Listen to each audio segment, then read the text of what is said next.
मेरे प्यारे बच्चों, आजकल के जो कंपटीशन का अभी जो चल रहा है माहौल, ये जो भर्ती होने वाली है, इसमें 50% बच्चों की इंजरी है। उनको आप इग्नोर करके लगे रहो ताकि आप सफल हो जाओ। वैसे भी बोला जाता है कि इस दुनिया में कोई ऐसा एथलीट नहीं है जिसके कहीं भी दर्द ना हो। There is no athlete in this world who have no pain in any part of the body.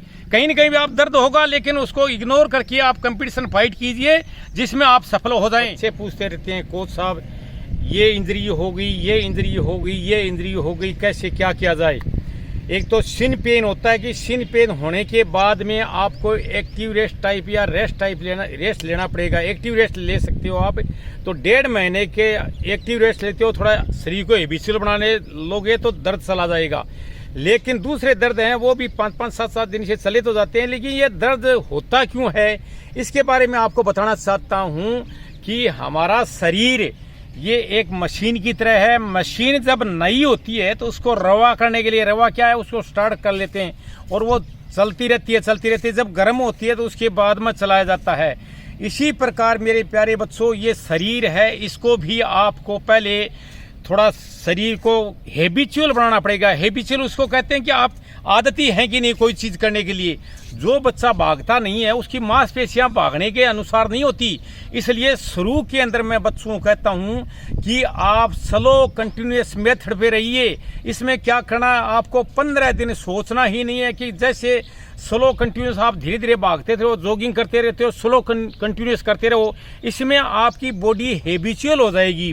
जैसे ही आपको 15 दिन ऐसे लगता है कि नहीं मैं थोड़ा सा ठीक भाग सकता हूं, तो मेथड रनिंग के 3 ही हैं, स्लो पेस, मीडियम पेस और फास्ट पेस।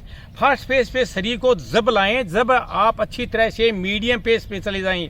मीडियम पेस पे भी आपको करीब 15 दिन का शरीर को टाइम देना ही पड़ेगा। इस प्रकार से महीने भर की प्रैक्टिस के बाद में लड़का ट्रेनिंग लेने के लिए तैयार हो जाता है।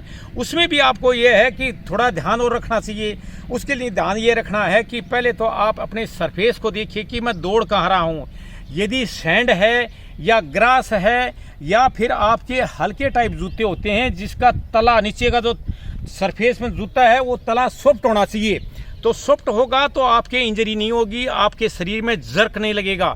इस प्रकार से यदि आप जूतों को यूज करते हो और अपने शरीर को हैबिचुअल बना लिया है तो आप प्रैक्टिस करने के लायक हो जाएंगे। लेकिन आप आते ही ग्राउंड के अंदर किसी भी कोच के अंडर में जो भी ट्रेंड नहीं है, टेक्निकल ट्रेनिंग देता नहीं है, सीखा हुआ नहीं है, वो यदि आपको फराटे पे लगा देगा, फराटा लगाना लग जाएंगे कि नहीं कोई बात नहीं फराटा लगाओ, तो आपके इंजरी होनी लाजमी है। ये बात आपको मैं ये इसलिए बता रहा हूँ कि पिछले 40 साल का तजुर्बा ये मेरा, इसी में रहा हूँ। खेल में रनिंग में कंटिन्यूस रनिंग, छोटा जब था तो 200-400 करता था, एयरफोर्स में जाके 42 किलोमीटर पकड़ा जो आज भी मेरा रिकॉर्ड है। तो मैं ये नहीं कहता मैं बहुत बड़ा महारथी हूँ, लेकिन अभ्यास करके आप कहीं भी पहुँच सकते हो। पुराने ज़माने में इतना अभ्यास हार्ड नहीं होता था। आजकल बच्चे अच्छी तरह से तैयारी करते हैं, सिस्टमेटिकली टेक्निकल ट्रेनिंग लेकर के तैयारी करते हैं, तो ये जो संभावनाएं हैं इंजरी की नहीं होती।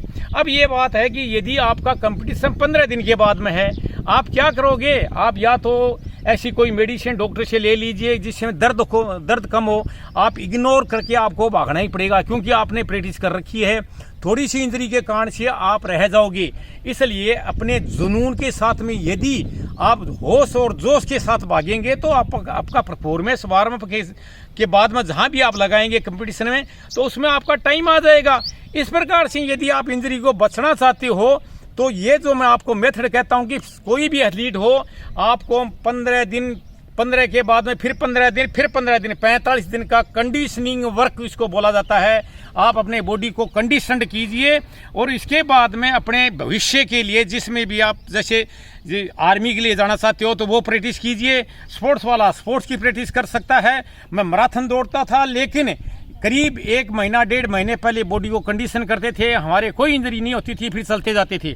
लेकिन आजकल बच्चे हैं वो आते ही फराटा मारते हैं, फराटे के अंदर ही कई टाइप का पेन होने लग जाता है, हार्ड सरफेस होता है, सही रूप से एक्सरसाइज भी नहीं करते हैं। बॉडी की ऑल बॉडी पार्ट एक्सरसाइज जैसे आप स्लो कंटिन्यूस कर रहे हो, लेकिन उसके बाद में लूजनी और स्ट्रेचिंग, ये सारी सिस्टम यदि आप अपनाते हो तो आपके इंजरी होने के चांस बहुत कम रहेंगे। अपने खुद का भी जुनून और उसके बाद में आप मेहनत करते हो तो सफल जरूर होगे। जय हिंद, जय भारत।